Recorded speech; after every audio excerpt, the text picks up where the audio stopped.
Welcome back. You're still watching Daybreak, and we're getting into the conversation about reflections of the year 2022. Some of the defining things, of course, the biggest event was the election, the pre-election campaigns, and of course what has happened after the election, sort of the country getting to settle, but the politics now hitting the road. And of course, already there are different areas of departure between the government and the opposition. And that's what I want us to reflect on. And let me begin with you, Janet, as you look at the sort of an election that we've had and at such a time that there is a process of removal of IEBC commissioners. Of course, 3 of them have resigned.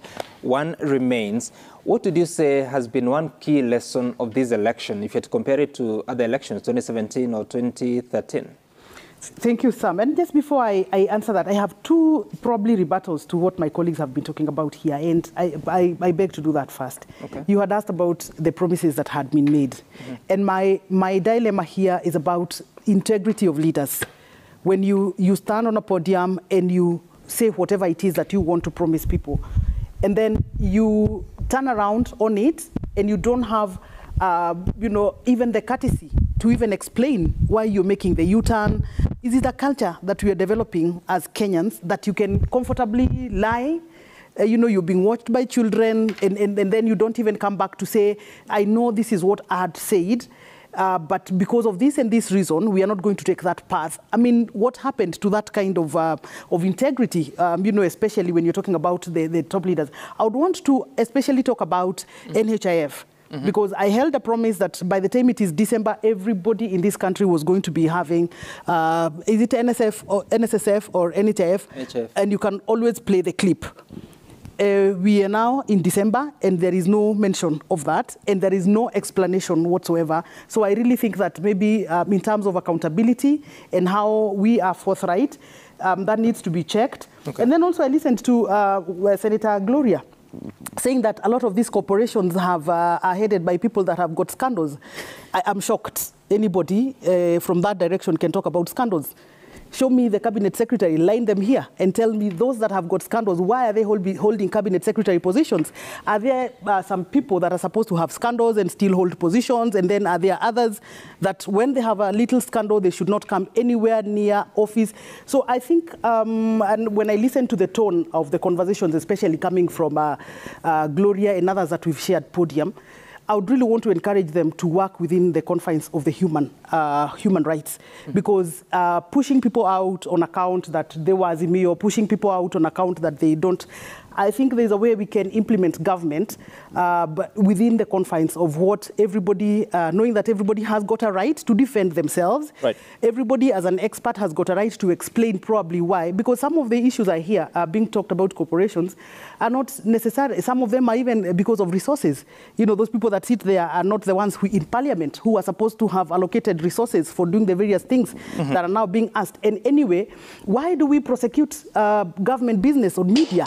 For example, I do not remember seeing a very vibrant parliament, but it really demands or requires accountability. The kinds of shifts that are being talked about here, why aren't we listening to those conversations coming from parliament as the oversight, as the oversight body?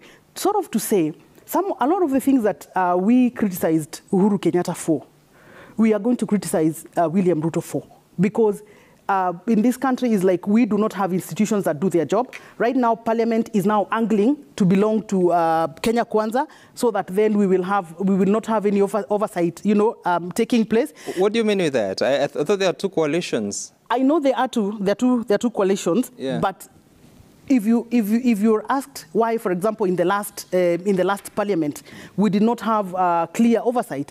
We just had people crying on podiums that you people are doing this. Why would we have politicians? I think we need to shut them up completely.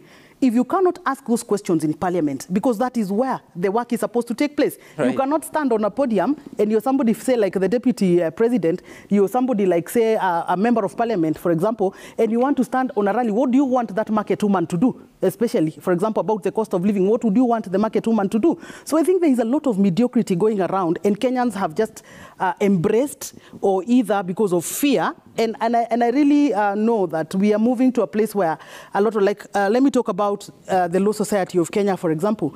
When they went to court and they were asking about the appointment of PSs, there was a lot of backlash, I could remember, and people are saying, oh, let the government work, and so on and so forth. And I'm like, if you are comfortable with what your government is doing for you, please keep quiet. Let those that have got questions to ask on behalf of every Kenyan, please ask those questions. Because there's a risk that when we keep killing every institution that is raising a question on our behalf, right, when that very government will come for you, there will be nobody left to ask that question for you, because we are asking a very critical question. Like they were saying, we would not have PSS belonging to 2 regions only. It is a legitimate question. Kenya belongs to everybody, whether or not you supported Kenya Kwanza. And that is the narrative I would want this government to kill completely. A government belongs to everybody. It doesn't belong to those that subscribed to your narrative. It belongs to everybody, and inclusivity is what will take this country forward. That case ended with the finding that it was premature. Should have waited for the conclusion of the process. Let me chip in. I filed a petition myself in regard to that. LSK filed one, I filed one, representing the Gusii community, where she comes that none of the PSS came from Gusii. One judge in Nairobi said it was premature. Another judge in Nakuru found out that if we allow that principle of exhaustion, then there's nothing. So there are 2 conflicting judgments. The premature principle in Nairobi has been cured in that the vetting in Parliament ended midnight. Gazette was done at 1 in the morning. They were sworn in by 7:30 in the morning. Really? That's what I'm trying to tell people, that let us respect the institutions. And I'll give you a bill to take to Parliament that make a bill that any time Parliament approves somebody, there must be at least 14 days before that person takes office, is sworn in to take office, just like the president. Because you saw what happened to the Cherera group. We are coming there. Immediately Parliament finishes, a gazette notice, the government printer prints at midnight. Tomorrow morning, a tribunal has been set, and guys have been suspended. The rule of law must be seen to be the rule of law. Sam, and the inclusivity, is very, very, very, very, very critical. I've seen again, we have gone back over the PS issue. I think the matter is coming up on Wednesday for directions, because the judge has recused himself. He has said, I'd already pronounced myself. The matter is before another judge. If we do not feel... And you're appearing in that matter? I have a matter I filed before one activist called Frederick Bikeri from Nyamira County, who was suing. There were 3 petitions, one from LSK, one from Dr. Magare from Nakuru, and myself. So we are still in that matter. And you said there's no PS from... The whole of Giseland. I don't know what she's sitting at UDA doing. Where does Joseph Mogosi Motari come from? Sam, you know, I think a PS? Yes.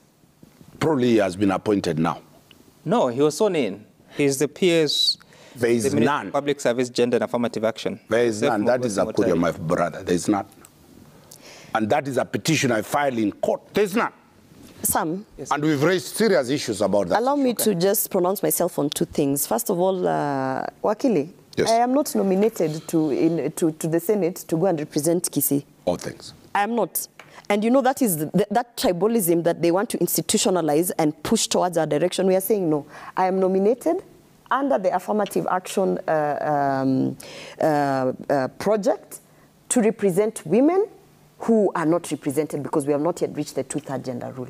So when you ask me, I don't know why she's sitting there and Wakisia Wajaekwa. First of all, I would just tell you that this is why we insisted that degree holders does not mean that you can be a leader, because I'm not nominated to make sure that my people in Kisii and Bobasi are squarely at the front of it, that my people are the only ones getting resources. That is really backward thinking. But does it concern you? And no, I do not want to comment on that direction, because... Hold on. This is about Kenya, not about your feelings. Yeah, please don't take me to the tribal... The question I'm asking, yes. Does it concern concern you, the representation? Because they have raised legitimate questions. Does it bother you, the constitution of a government, looking at the regional spread and the ethnic spread? Because what concerns me the most, to be honest, is that whatever services that are being pushed by this government or whatever resources that are being pushed by this government should not marginalize a specific community because they did not support that political affiliation. So if, for instance... How about the public? Listen, you've asked me a question. If, for instance, the Hustler Fund was pushed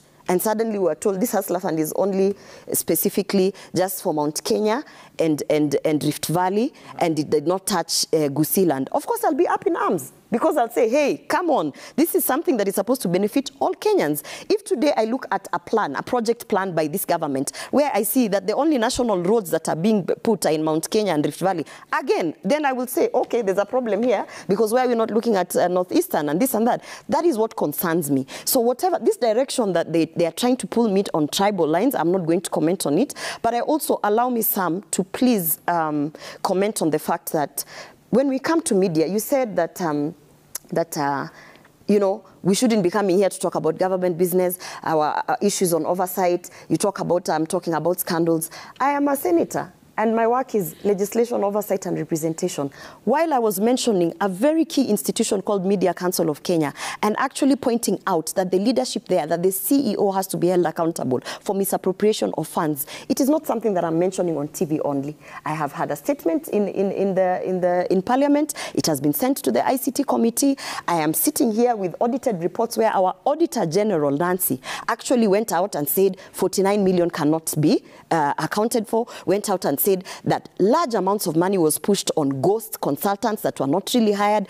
Auditor's report pointed out all these illegalities and misappropriation of funds, including down to the point where the Media Council of Kenya collects 10 million but can only account for 8 million. These are matters that I have taken to Parliament and have been referred to the ICT committee. But now, because we were talking about the digital economy and why we are having a slow pace on the digital economy, and I said it is because we have certain leaders who, one, do not believe in the vision of where we are going. Two, these are not scandals like saying, oh, Aisha Juma dropped out in school. This is documented by the Auditor General on misappropriation of funds. There is actual evidence that this person has been engaging in corrupt deals or misappropriation of funds. So it is, show me one piece of document on these other things you're saying, the cabinet that has been there. Show me a document that shows that Aisha Juma, for instance, has been corrupt. If you do that, by all chance, so this is not it's not a witch hunt. It's just facts. Just hold on. So that we're fair, does an audit query constitute guilty for corruption? Or this is an audit report. And what we are trying to do with the audit report, hence now my role as a senator, is when you are highlighted on certain things that are red flags, we have called and asked for, we posed out questions asking for explanations as to why ABCD happened, because it looks like there's a red flag when you cannot account for 49 million Kenyan shillings as a CEO with the full autonomy leading that institution. You must at least be able to come. Responded? He has given a very shoddy response, and we are looking at it as the committee, and of course the next steps perhaps would be to call him in for questioning. No, fair enough. So, but I think the issue here... My issue was when you say, don't come to TV and tell us about things, do your job. We are working. And I still hold it. We are working. An audit query, this is an ordinary audit query. This is not an audit query. Whatever it is, what we are saying is that the person or the concerned institution, there's a way, Gloria, where you can prosecute that. And because even what you're talking about, for example, what I was talking about... But I'm trying to understand... Okay, so my issue is, when you asked about why we are not moving, for me, it is about the leaders in these institutions not having the political vision, not having the vision that of the agenda, and actually the reasons why some of them are not having that vision is because they have been busy misappropriating funds. Just black and white. And what I'm saying, because I mean, I have a responsibility while I'm sitting here, because you're saying that the CEO of the Media Council of Kenya has been involved in operations of corruption, which is something that I think is purely your opinion. It's not my opinion. Just hold on. It's here. There's an audit query. You have asked for responses. I have not seen it. Okay. I don't agree with you. Okay, Sam. So I'm saying... Maybe the clarity should... Hold on. The clarity should be... Senator Gloria. You have not seen it, but it has been tabled. Senator Gloria, I am making a statement. I'm saying that is your opinion, not of Citizen TV. Yes. And until we are able to look at the details and follow the due procedure of getting that story, also listening to the CEO, we cannot say. So I welcome Citizen TV to pick all the reports that have been tabled in Parliament, including the 3 audited financial statements from the Auditor General. I welcome Citizen TV also to, these are statements, we put out questions to the CEO, and he answered. I welcome them to take, this is a public, it's in the public. So for me, the reason I even came to Media Council is because it falls under the Ministry of ICT, and it plays a very important role in terms of our agenda on the digital economy. I hear you, and I want us to make progress. I had asked the question. Did you want? I wanted to add a writer. No, I don't want you to do that. Okay. I had asked the question about the lessons we learned from the election of 2022. I have not got an answer, but I still want an answer. What you have learned, especially on the conduct of this year's election, the process that ensued, and of course the disagreements within IBC to what it is now. What is it that now we have to do to cure such a challenge moving into the next elections? Yeah, and I think the big issue with our institutions is, again, what we keep hearing, that we want to remove so-and-so because they do not subscribe to our narrative. If you watched what happened at the IEBC, I don't care whether you were in Kenya Kwanza or you were Azimio, but it was really embarrassing to see an institution such as that one holding a very critical mandate disintegrate at that particular point in time. I think that was it was very embarrassing for everybody, and it teaches us that we still do not have institutions. We still have stooges for particular people, so that at one particular point we can already cut ourselves into 2, and we say we belong to this side and we belong to this. So that points to a situation where an institution is not fully formed. You do not subscribe really to the mandate. So is it a question of how maybe the IEBC is formed? And also, as we go to the question of wanting to remove the commissioners, what message are we sending? Do we then want to send messages of fear that in the event that maybe we get to 2027 and you behave in this manner, we can always deal with you? And I think for me, divorcing how I have not thought about how we can probably divorce that from our institutions, because I think the biggest problem is just having politicians' hands in every institution. And I really want to keep citing some of the examples that Senator Gloria is giving, that this we have come in, so you have to leave, so that we can replace you with somebody with one of us. That is where our institutions are ailing. We do not competitively and professionally recruit. And I want to say that maybe when you look at the judiciary, maybe save for a lot of dalliance that we are seeing with the current executive, I do not know up to what level that goes. We want to believe that really it's just an affair of goodwill and wanting to really show support to the judiciary. But in terms of how we have arrived at the Chief Justice, I think there is a process. And that process is what guarantees you that the kind of person that you get at the helm, one is qualified, the person really has got a track record of commitment to the rule of law and commitment to wanting to make an institution strong. So really for me, and even as politicians really go out to fight about the IEBC commissioners, I really want to keep my eyes on 2027 and really wonder what we saw happening, that an institution as sensitive as that can disintegrate at such a particular point in time. And I really want to really congratulate Kenyans, because what happened that time was a recipe for chaos. Kenyans really embarrassed them because we did not go that direction, and Kenyans really held their cool.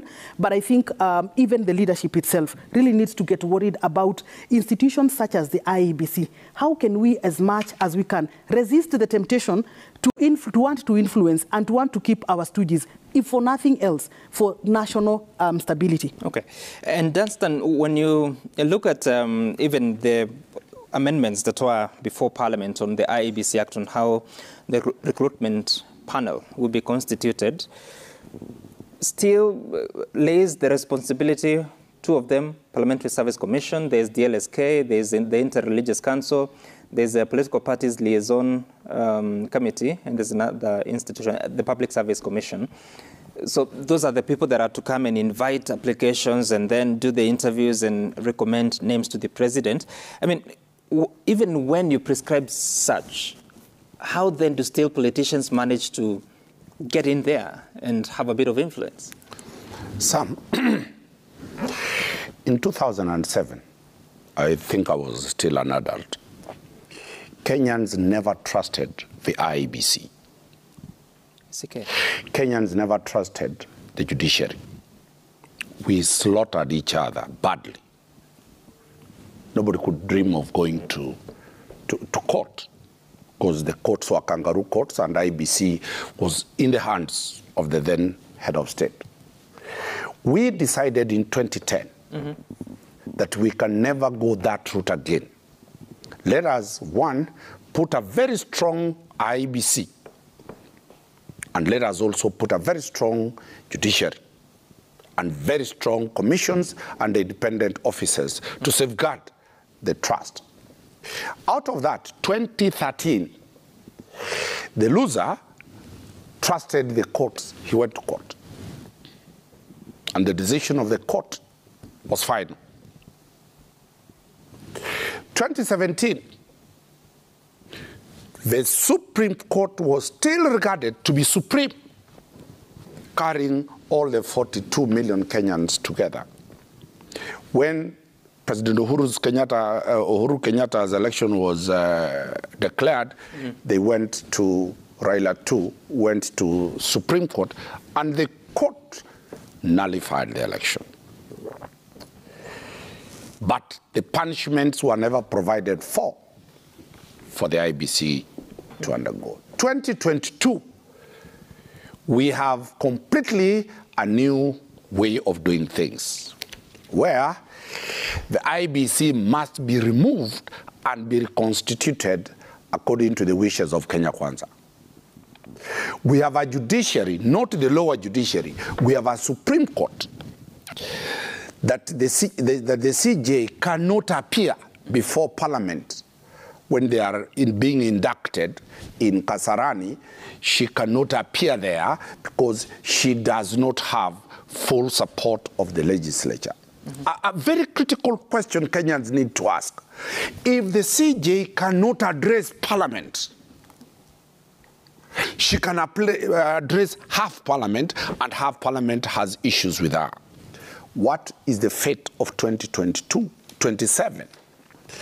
In my own view, we are courting disaster. We are courting disaster in the sense that the elections of this country, the margin will be 200,000, 100,000, 50,000. The difference. And such a country it's very easy to go up in arms. I'm appealing to Kenya Kwanza to listen very carefully. I've heard them say, if it's demonstrations, we'll give you for 5 years. Listen to Kenyans. When you're in position of leadership, you listen to the people talking. They are not Somalis talking. They are not Ugandans talking. When there is dissent, a leader listens. A leader, like any father, like any mother, will listen to the children. They might not have a point, but give them audience and advise them that this is wrong. Kenya Kwanza has reached a point of what retired Chief Justice Maraga said, Mutadu. It is where we are heading to. We appeal to the leadership of this country, listen to everybody. What gives you the notion they're not listening? Because I've had them respond as late as yesterday, telling those people that are telling hustlers not to refund the money, they should stop because they're misleading the country. That's not listening. What is listening? Listening is to come to a roundtable conference and say, why are you telling hustlers not to refund the money? What is it that is affecting the nation? How do you distinguish, Wakili, between listening to real issues versus destruction? When you are a leader, you listen to everything. When you are a leader, you listen to everything. If you've already made a preconceived mind that this is destruction, then you are telling those people, now go to that destruction. This is the reasons we have learned from 1992, when a government does not listen to people. And these are people, and I've said the difference between Kenya Kwanza and Azimio is a mere 200,000 people. This is a serious issue. I listened to my good friend, I listened to my good friend Ichungwa and the others. They are heading to where President Uhuru Kenyatta reached when he was saying, si tunakula nyama hapa Kajiado, nyinyi kula Moshi. Don't despise people and listen to the grievances as they come. Why am I going to this direction? Because out of non-listening, the first demonstration started. Out of non-listening. 2, Jamhuri Day was going to be a fiasco for this country. Actually, we are going to look as proper fools the whole world. We have a national celebration and we have the opposition leading our party there. So my take is this. If people feel that all institutions of government have been captured, if people feel that their voice is no longer the voice to be listened to, then they resort into other issues. The only issue for those, for the young guys who are born yesterday, the reason as to why multi-party came to Kenya is when Section 210, 2A was inserted in the Constitution to make Kenya a one-party state. And it led to Ford coming up, rallies coming up, Kamkunji coming up, Sabasaba coming up. My take to Kenya Kwanza is that accommodate every citizen. And also when people, like what I was telling you, when a community like the Gusii feel that they do not belong to government, then you hear stories like in Mombasa, Pwani si Kenya, because taxes are collected by everybody. Thank you. Sam, can I weigh Senator, your take on this? The idea of listening to everyone is a very good idea. In fact, listen to everyone. But at the end of listening, you must, as a leader, take very firm decisions. You know, I will listen to Dunstan, I will listen to who, but that's why I'm in leadership. I have to take a decision. Are we moving forward? So when you're saying listen to everyone about the Hustler Fund, yes, there's a lot of listening out there. And in fact, there are a lot of technical teams that are just sitting down and taking in the views of people with regards to the Hustler Fund. But after listening to all these views, including Babu Owino advising people not to pay back the Hustler Fund, and then you go back and look at the facts that are there. Amount disbursed as at yesterday, 7.2 billion. Repayment, 1 billion. A projection of up to 20 billion being saved per year. Now, I'm listening to Dunstan and Babu Owino and who, but I'm also looking at the facts that Kenyans need this money. They're actually borrowing this money. They're actually repaying back this money. Then, as a leader, you have to make that decision. Do we need to forge ahead or should we stay behind? And, you know, on the matter of Hustler Fund, I want to highlight some things. While most people think 500 is too little or it can only do so much or I'm not Mama Mboga or whatever, yes, there are very valuable arguments that there are certain entrepreneurs who need much more than 500 or 2,000 or 5,000. But I want to ask them a question. Have they thought about it? That we are pushing the agenda of the affordable housing. We're actually trying to sell the idea that every Kenyan that lives in this country can own a home, not just be you're renting your place till you die, unakufia tu kwa rental, and then they go remove your things, the next person comes in. We are pushing the idea that actually Kenyans must have some decent living in terms of where their accommodation, of where they're staying, and we are trying to push the affordable housing. Now, when you look at the savings that are being generated from the Hustler Fund, we have never in the history of this country had any platform open to the public that has generated such high savings in such a short period of time. Now, as we are listening, I also want Kenyans to hear me. If, for instance, today, and hopefully the technical team that is sitting with the Hustler Fund also hears me, because this is not something I've floated to them. If, for instance, today we say that, in fact, to encourage that most of these people who are accessing the 500 shillings, who are using the 500 shillings to set up or scale up their businesses, or 2,000 or whatever, should be prioritized in the offtake of the affordable housing.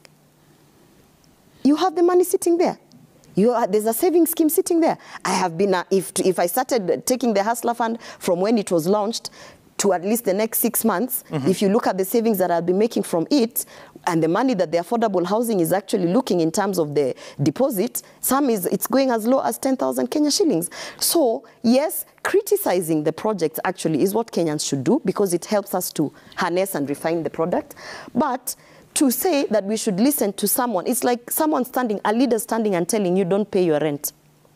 If a leader stands somewhere and tells you, don't pay your rent because it's a recali, will you actually say that I'm listening to my leader, I'm not going to pay my rent? Senator, I hear you say that let them criticize because it helps us get feedback, but are you able to criticize because you are in the oversight house of Absolutely.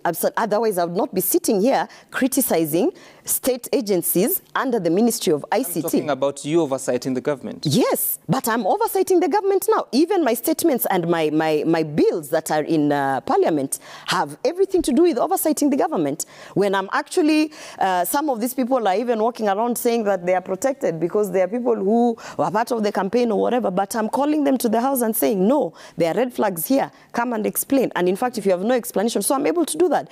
But you see, and the idea of also presenting bills, Sam, in this space of innovation and the digital economy, I have a bill for the Konza Technopolis bill that actually sets a legal framework, because Sam, you might not know this, but Konza as it is now is operating on a gazette notice.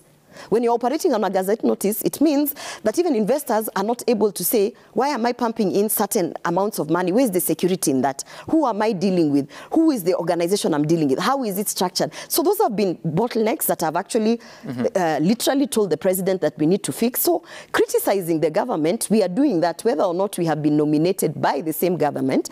But my role as a senator, I'm very clear in my mind. That's why when someone pushes me to come and say, Mbono utetei wa Kisii, I feel that they are out of order, because if everyone was to go there and say, Mimi, I have come here as a I think you've made your point on that. You know? You've made your point. Yeah, so and there was one point that Dunstan put out on subsidizing. I think that one I should mention. Senator, I asked a question about IBC. Yes. Subsidy Hustler Fund is not in IBC. Okay. Fair enough. Let's make progress. But you didn't ask me the question on IBC. Yeah, because you decided to do something else. So I'll just shift away and talk about what has happened in terms of the fight against corruption, crime, and what have you. We've seen several cases withdrawn from different courts. We've also seen the ODPP disagreeing with the DCI, saying that he was under pressure from the media. That's why he went ahead to charge Deputy President Rigathi Gachagua, at that time Madeira Member of Parliament. And of course, we have also seen reduction in the intensity of what you used to see, the collaboration between the DCI, the ODPP, and the EACC. Janet, when you reflect on this, is it normal when a new government has come, a new regime has come, so everyone is waiting to see what their policy is so that we can continue working? But also, what does it mean for a country at a time that you see the DCI and the ODPP having such kind of differences stretching all the way to the courts?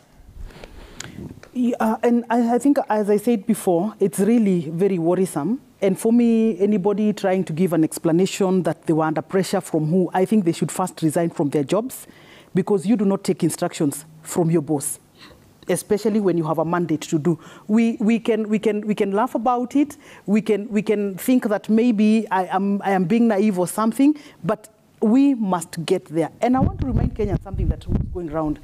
When Polycarp Igathe resigned because he couldn't work with Sonko, we Kenyans really bashed him, especially when he was campaigning.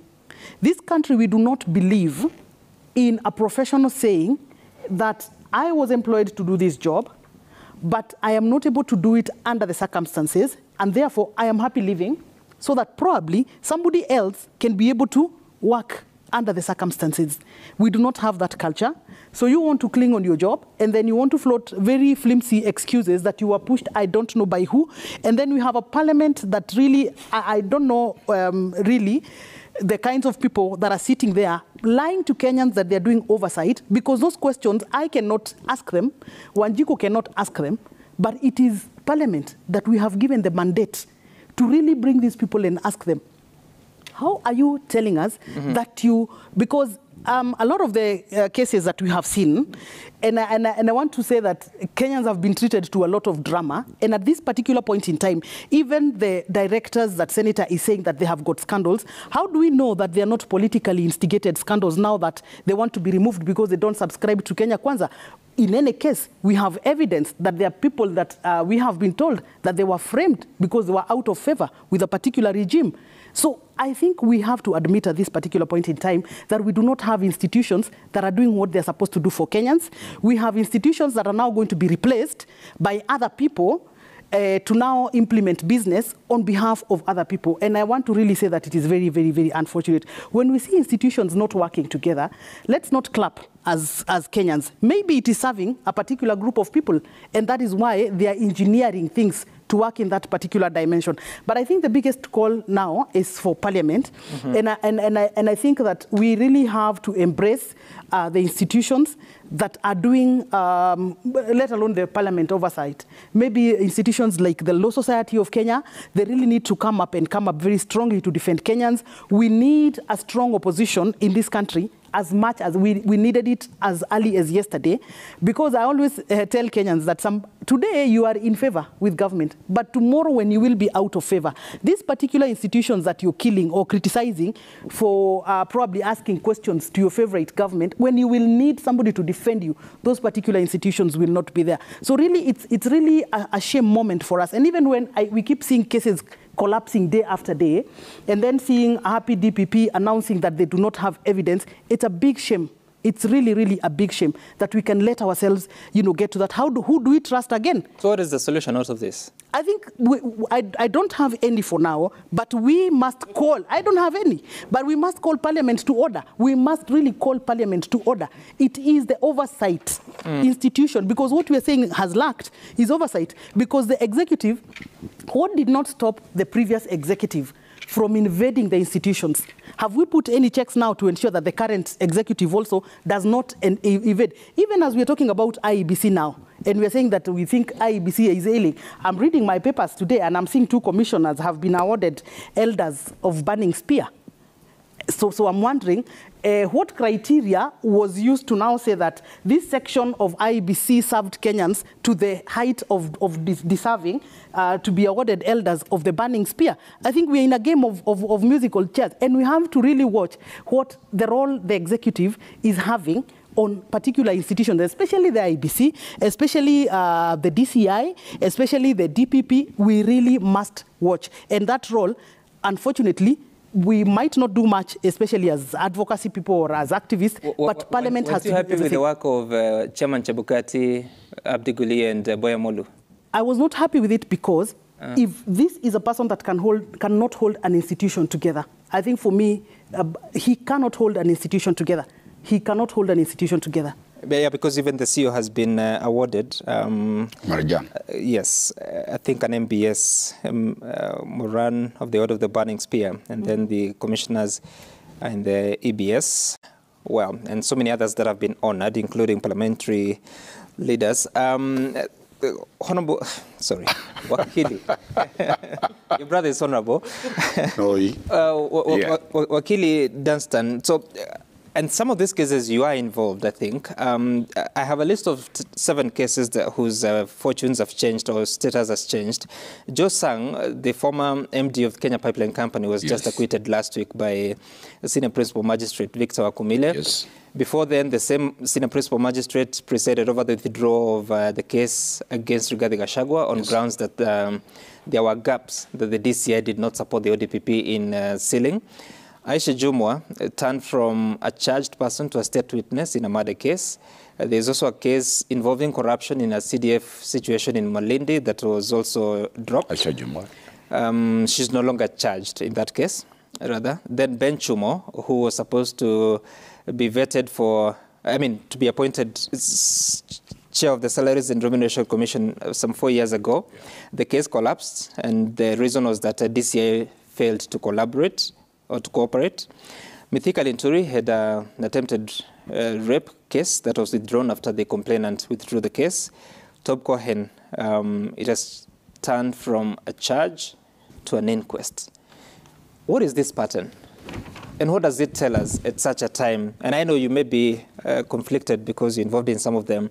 But when it comes to rules of justice, if the DCI and the DPP are not able to work together to bring a solid case, if they have to go to the senior principal magistrate, Victor Wakumila, who is telling them, please don't allow me to keep writing if you know that this case is going to collapse, what is that? How do you resolve that? I disclose that out of those 7, I'm involved with 4, so that for the benefit of the public. But I'll be very objective in terms of the law. The question about the actions that we are seeing today, and I want to, you allow me an extra 3 minutes so that I go through very fast. Under Article 157, the DPP previously was an office under the Attorney General. Wako was heading the DPP. In 2010, where the police were the prosecutors. 2010, we created Article 157. And under Article 157, we created an office called the Office of the Director of Public Prosecution with a security of tenure of 8 years, non-renewable. And gave him power that he cannot be directed, he cannot get instructions, but he can instruct and give directions to the Inspector General of Police under Article 240 to 45. In terms of the decision-making, who to charge, who to withdraw, Article 157(6)(7 provides that the DPP can decide to discontinue any matter at any time. But in Article 157(8), it says, with the leave of the court. He can't just walk in and withdraw a matter.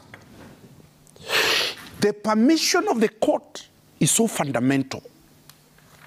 Then in Article 157(11), he says that if the DPP is exercising his office, the discharge of his office, it must be for the public good, for the best interests of this country. And he has been given a tool under section in the Criminal Procedure Code, Section 87, that says if the DPP feels that this matter is not going anywhere, he can withdraw, he can file an nolle prosequi the way he did in my matter for top co-head. So these instruments are there. The only question that raises issue is that are these 7 cases the only matters that have been withdrawn? In the annual report of the DPP that he has been presenting Parliament for the last 7 years, an average of 15,000 cases are withdrawn yearly. It is an annual report that is available for Parliament. For example, last year, 18,000 cases were withdrawn. I will say that even if we make noise as I have made in the top Cohen's matter and the others, the power to decide who to charge and who not to charge vests on the DPP. We made a mistake in 2010. We never read the Constitution. Raila Odinga and Mwai Kibaki read for us. Unless those powers are trimmed, the powers of the DPP are massive. Can these powers be abused? Yes. But the Kenyans put Article 157(8) that it is the court. In the case of Lenkorol, the governor of Samburu, the DPP came to court. The magistrate said the reasons given are not valid. The matter must proceed. In a matter I have in the PCA church in Kiambu, they came with that to withdraw. The court refused. They went to the High Court. The High Court refused. So the shift should not be now in the hands of the DPP. The shift should be the judiciary. Why are they accepting flimsy reasons? But Wakili, if the DPP, the prosecutor comes and tells me that I cannot sustain this charge, this trial, because the DCI, the investigating officer, is not cooperating, or they have said that they were under pressure, like what happened in Rigathi Gachagwa's matter. What is the court supposed to do in such a situation? I've given you 2 examples. The PCA matter, they tried to say that they were under pressure. The court said proceed. I've given another example of the Lenkorol matter. It is the court. True, I wrote 3 letters for the Aisha Juma matter, giving new evidence to the DPP that this evidence exonerates Mheshimiwa, now the minister, from the offense of murder. I produced exonerating evidence to the DPP. Under Article 157.7, the DPP relooked at the evidence and he contaminated. The only mistake is that the office of the DPP has failed to get the communication channel proper. When they were being charged, the DPP was on Live Citizen telling people that these people are going to be arrested, and this is the evidence. They have gone mute. They should also come up and give reasons as to why they should withdraw this matter. All in all, my good sister, and everybody knows, freedom is here. But the question is it freedom for everybody? Me, I have had freedom in the Aisha Juma matter. I've written letters. The DPP has agreed with me. Not that we agree with him, but on this matter, he agreed with me that my reasons I've given are valid, and Mheshimiwa Aisha Juma was struck. But the moral question, the country is asking the moral question. Legally and constitutionally, I will protect the decision-making of the DPP. But the moral question, the timing of the Kenya Kwanza people being removed is what is the biggest problem for the citizens. Okay. The emotions of the country seems to be, the pulse of the country is not with Kenya Kwanza on this matter. But constitutional and legally, they are. Dunstan, how do you measure the pulse of the country? The noise you can see. Everybody is mad about this story. Media houses are covering the pulse of the country. Anytime a matter is withdrawn, you can see the social media, people are raising serious questions. I hear you. Gloria, I'll give an opportunity, but let me first take a look at what Kenyans are saying via Twitter, at Citizen TV Kenya, at Sam Gituku. The hashtag to use is Daybreak. And of course, as we reflect on what the year 2022 taught us, or what we witnessed, Bob Otieno, you're saying that President William Ruto addressed everything affecting Kenyans. In fact, it was a perfect speech. I tried to look for his misses and couldn't figure out even a single one. Okay, all right. Sawe, lowering food prices by importing maize and other foodstuffs that we produce will give farmers lower prices unless proper guidelines are put in place. Else farmers will still cry despite cheap fertilizer. Let's import only what we need. All right. Engineer Lazaro, Kenyans are looking upon the day sweet speeches and hopeful promises will be put into practice. All right. Someone else. This is Godi Baraza. Ruto's 90 days at the helm of Kenya's leadership so far spells out good intentions, a commitment to empowering young people by offering them access to the digital economy, affordable scholarships, and generally retooling the teaching fraternity. Reverend Harry, we should give credit where it's due. The president has tried a lot in 90 days. Let's give him time to change this country by lowering cost of living once and for all. God bless. So, Apora, you're also saying that President Ruto gave us a lot of promises during campaign period, but implementing these promises without fighting corruption won't be possible. Apambane na ufisadi kwanza. All right, then Efokango, it is a constitutional principle that in appointing public officers, the appointments shall reflect the regional and ethnic diversity of the people of Kenya. Kenya Kwanza government should be keen on this. This is just some of the views of Kenyans about the conversation this morning. And Gloria, there's someone there who talks about fighting corruption. And also, I'm sure these cases have also caught your attention. And in as much as Wakili Omari here says that freedom is here, it is concerning that in the first place that these cases actually existed, if indeed they are not supposed to be there. So what is the plan of the system that is Kenya Kwanza going forward? And I say that because you sit in parliament, there are those that sit in the executive. But what is the plan to ensure that, yes, you sustain the war against graft, but also you make these institutions better at what they are dealing with because they have a constitutional mandate. In fact, I want to use the words that Wakili used, and I want to just reiterate. Freedom is here. We meant that judicial malfunctions must come to an end. He has pointed out that some of these cases have actually, you know, you can actually pin out the malfunctions in the judicial system. We are saying that freedom is here because of that. Police brutality, the same thing. State capture, where we are talking of independence of institutions, such that someone does not feel that they are under pressure because of a certain institution, because of a certain appointing authority, and then they go ahead and do the wrong thing because they have been captured by the state. When you hear someone saying, I was under pressure, so I had to execute that agenda towards that direction, that is the definition of state capture. So when we were saying freedom is here, we're saying we need to end certain things that have reflected.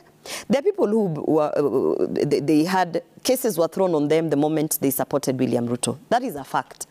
And when someone says the timeliness of these cases being dropped right after William Ruto wins the election, when else did they want those cases to be dropped? You understand? The timeliness of it is that we were selling that we are going to end state capture.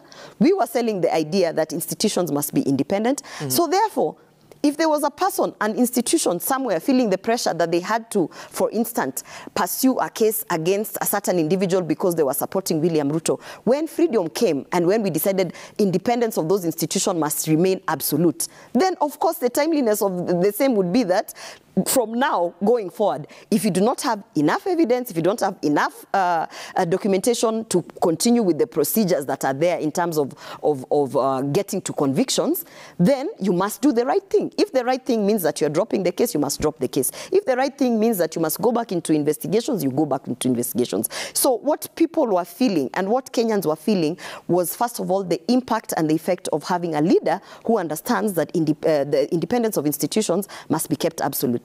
So if, for instance, and I'll give a very basic example, if, for instance, by some miracle, Raila Odinga actually won this election, because they were not pushing for the independence of institutions, we would have even seen that guy who's saying he felt the pressure because of the appointing authority and what, and media and what. In fact, you would have even seen illegal convictions, because their agenda had nothing to do with the independence of institutions. How do we know? So I'm giving an example, and then people would be saying the timeliness of, for instance, Aisha Juma being convicted is very strange. So the agenda of Kenya Kwanza. In making an argument, I don't think you can argue with what is not existent. I'm just giving you. So people are talking about the timeliness. The timeliness was that William Ruto was actually put in office. He sold to the electorate that he's going to have independence of institutions. The first impact of an independent institution is that it has to do the right thing. If the right thing means we do not have enough evidence to convict you or to continue with the judicial process,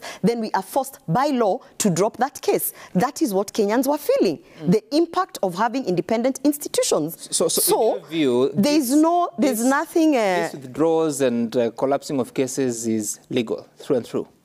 As a matter of fact, and in fact, Danstan has actually... no political influence. Which political influence? Danstan has even articulated how he has gone to court to some cases. No, but he's the legal expert who's involved, and I'm referencing even what he has said. And according to my opinion, based on even what Wakili has said, if you are following the law and you do not have enough evidence and you do not have enough material to continue with the procedures that are stipulated by law, then there is also repercussions. You're either told to drop the case or go back to investigations, which is what we are seeing. Let me ask you, Senator, when you had the deputy president very early in their tenure say police were rudi DCI pale Kiambu Road, what did that mean to you at a time that you've just come from the campaign of state capture? You know, for me, when you talk about police brutality, you have it in different forms. You have the physical police brutality on the street, mwenye atachukua huyo kijana kwa kona and physically beat them up. But you have the police brutality that we were seeing that was being institutionalized, where you have police officers coming and claiming they've been sent from DCI, they raid your office, they make it completely impossible for you to operate your business in the name of an investigation. That was also a form of police brutality. So when I had Gachagua actually going out and say, you know, the police should go back into doing their actual job. For me, it was the sense that this police brutality that we've been fighting in different forms, the physical one where we have our young people being killed, but also the corporate one where we have institutions and organizations and businesses being shut down in the name of investigations, also that one was being dealt with. That was my understanding of the same. And Sam, allow me to say, can you imagine, you know, in the spirit, as we are saying, that we have to execute the agenda and the promises that we sold as Kenya Kwanza, we put out some heavy promises to the electorate, and we are really trying to ensure that we actually deliver to the last promise. Can you imagine, and I want now this to the general, can you imagine having a leader within our financial institution or within our basic structures that house the Hustler Fund? Can you imagine a leader who actually subscribes to the thinking of Babu Owino? Would you be able to execute the Hustler Fund when you have a parastatal leader who does not believe in the Hustler Fund, who does not believe, you know, so you can talk about theory of don't fire people because of allegiances, but if these people do not believe in the promises that we as Kenya Kwanza government actually have to deliver to the people, if they don't believe in it, they will not be able to help you to deliver to the promise. And that's why I'm calling, and I want to say this to the Kenya Kwanza government, and particularly to the president. All cabinet secretaries have full authority and autonomy to dissolve all boards in this country and say, we have an agenda to deliver, we have promises that we have to give to the Kenyans, and the way that the boards are sitting right now, we do not have believers in those boards. We do not have, and the cabinet, the minister has the full autonomy today to say, for so and so board, we are trying to go to this direction, we are going to dissolve the board, and we are going to competitively recruit such that we are actually now following our recruitment procedures and ensuring that we deliver. Until we do that, you're going to have the likes of people who believe in the Babu Owino thinking that you should not pay back the Hustler Fund, who believe in the thinking that they do not believe in economic empowerment for the hustlers. How are you going to execute the promises with such leaders? I hear you, Senator Gloria Roba. Now, all boards should be dissolved. All. Listen, a good thing is happening in a few days. In about 12 days, it will be Christmas. So Merry Christmas. Merry Christmas, Dan Staromari. She should tell us what instrument is measuring belief. The late Otieno Kajwang talked about passionometer. What instrument? No, you know all these things are being done within human resource framework.